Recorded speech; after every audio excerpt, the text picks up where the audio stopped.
He's bringing through another man that he is viewing from his perspective as being lateral to him, but the feeling that's coming across is he's acknowledging other side of family. So there's a reference basically to this other, seemingly like a grandfather figure in the way this comes across. I don't know why that is, but for whatever reason, they seem to be making a connection. For whatever reason, I think we have like one grandpa, and the feeling is like bringing in the other to kind of help communicate. I don't know what this is. They're having me reference to coaching, and then they're showing me swimming. He's having me bring up a reference to a medal, which isn't shocking. I know who you are. But I feel like they're referencing to like what looks like a lap. But this is coming through in a weird kind of symbolic honorary kind of a way. He's showing me a vision, and basically the feeling is I'm thinking out loud, like I'm connecting to him before I'm about ready to do this. And the feeling is like, he's having me acknowledge, I was here, I was here, I was here. But there's a feeling of like, before we take a dive, before we go and do a lap. There's a weird feeling in the way this comes across of just one instance. It's not like every time. But I feel like you could have had a grandfather like try to come through to you as you were swimming. And it's coming across in a bit of a strange way, but it might have been like a monumental event, like a big, time frame. And the feeling is like, though I'm not here physically, I'm with you and I'm thinking about you before you do this. And he comes through and acknowledges being so proud of you for you being able to take the steps and do this and handle this, but he knows that he was thought of. And the feeling is like, I'm with you as you do this. Does that make sense? Oh, wow, yeah. So there's that. Do you have someone who's passed away before their time, like at an earlier age? Yes. Was this something that could be perceived as quick, or people did not feel like they got to say goodbye? Yes. Gotcha. And the interesting thing was that I felt like I needed to kind of talk about this person who died young or passed away early. That was really kind of the emphasis. Okay, my heart is racing right now. Okay, so. As soon as we sat on the couch, he was like, I'm picking up on someone that passed away tragically young, and the person that I want to connect with passed away when he was 16, and I was 14 when it happened, and so obviously that was like lighting up in my mind. Do you know if there were any like trips planned around the time this person passed? Yeah, like we had a trip the next day. Gotcha. Okay. At his last, like, they're bringing me to end of life, end of life, end of life. They're having me talk about 3 people, and it would have to be oriented towards like right around when we pass, right around when we transition. There's 3. There's 3, 3, 3. Do you know who those 3 would be? I do. Okay. One of the 3 people is me. It's you. One is my friend Colby. Okay. And one is my friend Grayson. Gotcha. The 3 of us were part of like a much bigger friend group, but the night that my friend passed away, the 3 of us were there and witnessed it, and we're part of it. I'm so sorry. And then he's having me acknowledge, like, I don't know if you know about this, but there's a feeling with this of being honored in 2 separate places. Yep. Typically, we'll do one big memorial and then we move forward, but the feeling with this, he's showing me being loved and he's showing me having connections in different places. There would be 2 for me. There would be 2. So that seems important, and there's an appreciation behind this. For some reason, he's having me acknowledge a group of people, and then he's having me acknowledge a color and like a group color thing that would have been done in a memorial type of way. So for example, if like everybody wears one color, or if everybody releases a balloon of a certain color. Yeah, that makes sense. All of our group of friends wore yellow bandanas, had yellow bandanas during this memorial. There was no way that he could have known certain details, like the 2 memorials, which rang true for me with spreading his ashes in a second location, and like the color thing with the bandanas that all of us wore. We wore matching colors, and it was just things that, I don't know if anyone could have picked up on them without having that gift. So the love life is definitely of interest to me. Love life-wise, okay, let me see where we're going with that. Okay. There's a situation basically where someone gets accused of doing something that they didn't actually do. I have to assume this is probably a situation that's already passed. This feels like there were some deception around exactly how that went. And the feeling is basically to move on and be able to move forward from this.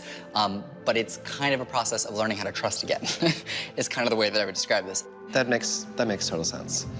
I had a terrible divorce. Okay. And I fled from that situation. Right. So I kind of always am thinking like, oh, how nice it would be to be with somebody, and then I stop myself because that could happen again. Right. But it is not going to limit your future in your love life, and that's important. It was very, very hard. Yeah, I would imagine. And, you know, in those situations, a lot of things get said that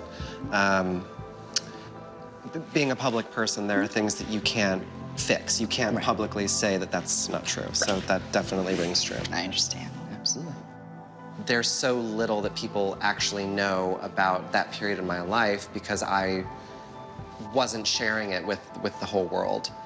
It was a very difficult time for me to sit and not stick up for myself and not say anything.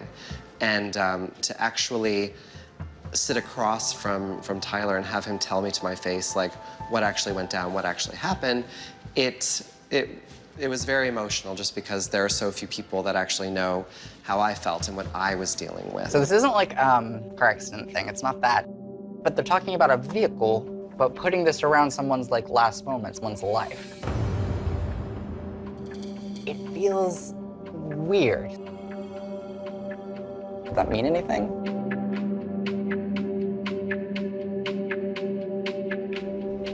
Yeah, well, my dad, he had broke his back, and he happened to have a really rare blood disorder that kept him from healing, similar to hemophilia. It doesn't allow you to clot your blood. And so he was slowly, for years, getting platelet transfusions and they put rods in his back, everything, and eventually they said, you're gonna be a paraplegic and then a quadriplegic, and then you're gonna die. And there's nothing we can do about it. And so my dad decided to take matters in his own hands because he was in a huge amount of pain every day. He couldn't work anymore. He felt like he was just a drag on the family. And he was very much like a person who takes care of everyone. And he drove his car out and he put a hose in the exhaust. I'm sorry. I was 8 years old.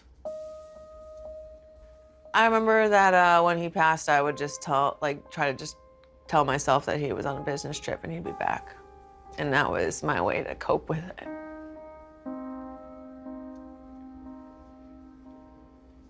Sorry, I don't want to get into it too much.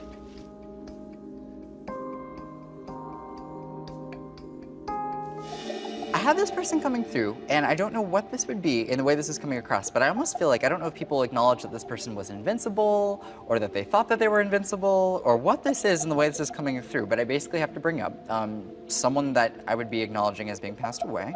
The feeling is life gets cut too short, or like someone passes away before their time, either middle age or earlier. Definitely, yes. Okay, I'm snapping my fingers at this when I'm talking about the timing of this passing. The feeling is like this is someone who's strong, who shouldn't pass away when they do. And there's That could make a lot of sense. Okay.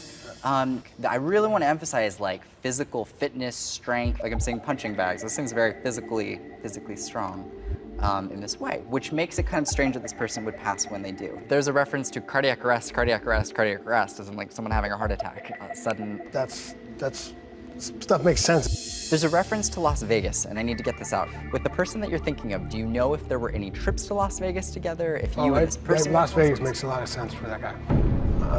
His name is Mike Lemke. He was a friend of mine. We fought together. We both fought out there, and it was one of the things. It was a shock. I mean, he was a young kid, and he was sparring with a friend of his, and you know, he got hit, didn't feel good, walked to the side of the ring, and hit the floor. Had a heart attack. And then around kids, okay. And teaching. No. I would wonder what this is. I would be curious to see if he was ever involved with anyone who like taught kids or was around like teaching kids how to do this or inspiring kids. I'm seeing kids around this, but he's placing kids around it for some reason. Yeah, he had a school. Was he like a mentor? Like would he teach these kids how to do what he did? Yeah, he was an instructor. Okay. He moved down to Santa Barbara and opened a school down there and was training.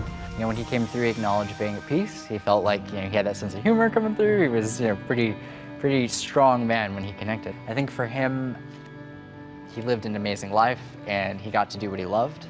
And that's how he'll be remembered. And I think for him, when he came through, the feeling was that he was putting himself around kids and he viewed kids as being something that he was really valuing and viewed as important for him when it came to his legacy being continued on. And I think that it's kind of interesting that, you know, he had this whole learning facility that he was able to kind of use. Mike Lemke died of his 20s. was a good friend of mine. It was just, you know, it was one of those guys, one of those friends that you've been with, hung out with, we used to train together. The funny thing is coming back to this, I haven't really thought about him for a long time. It was interesting, made me think, it made me remind me of him, you know, think about him again. It's like I just got hit by a ton, so I know, I probably, your meter reading is probably doing like this. I told you. No worries. Okay, we have a grandmother figure that's coming through really, really strongly. One, do you know of any family members on mom's side who suffered a stroke? My grandmother. Okay, so that's where we'd see that connection. She was very influential in who I am today, and I think, you know, part of who I was on the football field was really adhering to what my grandmother taught me, and for him to really kind of feel that connection that, you know, he was onto something. She's making a connection to 3 boys, and they're 3 boys to her, who on some level took the role of like trying to help raise a child or like be there for a young person as they're growing up. So who would the 3 boys be? I mean, I would say myself, her son, and then I have a brother. Okay. A brother, so. Right, so that would be the 3. I'm saying the geographical distance with this very, very clearly. So where did she actually physically pass away? Alabama. Alabama. So where were you at the time? California. Okay. Prior to her passing, you know, I had talked to my mom about her condition, and as it progressively got worse. So I went to go see her, then I left and came back out here, and then Right. she passed. So she really wasn't conscious or talking or any of that when I did see her. So that was my lasting impression and, you know, my lasting memories of her. When she comes through, she comes with a lot of energy. For her, she's acknowledging that there was discussions about her living situation before she died. And once she had the stroke, you know, obviously her health obviously deteriorated to the point that she couldn't take care of herself, and then obviously it progressively got worse. And it came to a point of, you know, what do we do now? Sure. You know, what are those next steps, you Right. know? And my mom and my sister pretty much were the caregivers, but I got an update through my mom as far as her condition as it started to deteriorate. There was an emphasis on like, it's fine as it was. I understand the reasoning behind it, but she didn't want to be the type to just go and, you know, have people take care of her. She was pretty insistent that she was gonna do her own thing. Like, she wasn't upset about that. She acknowledges that she's aware that happened. And then she also acknowledges that she's not upset about the respirator because she had said that this is not something she wanted to have to survive off of. I know in talking to my mom, Yeah. you know, I don't think she particularly liked that. Mm-hmm. You know, being that she didn't want her to suffer. And so, you know, it's that hard question for you to have to decide the fate of your loved one's life. Well, in more of a, it's always hard to say. Someone might pass away in the next 8 months. Oh, sh**. Let me see what this is. That is. Okay, father. Whenever we talk about like a passing and someone passing away and like people needing to like be around and come around and like not resolve, there's something along those lines that just bringing me to that. And that's coming in. Yeah, that's something there. My dad, who was very ill. It's really difficult now because I know he can hear me. I know when I'm in his presence, he's glad I'm there. But it's difficult for him to communicate. He can't really speak in words the way he wants to anymore. So, you know, I want him to know that I love him and that I know he was the best dad he could possibly be based on, you know, the parenting he got. I have some unresolved stuff with my dad. My dad maybe wasn't there for some of my stuff. He didn't teach me certain skills. So I gotta acknowledge that with his health, that does bring up the thought and the concern. I think I just need to, we need to resolve some things. And I don't know how to do that. I need to figure that out. As long as you're able to have that peace with your dad in life, you know, even if he's not able to necessarily communicate in the way that maybe he'd like to, as long as you know you've said everything and gotten that out.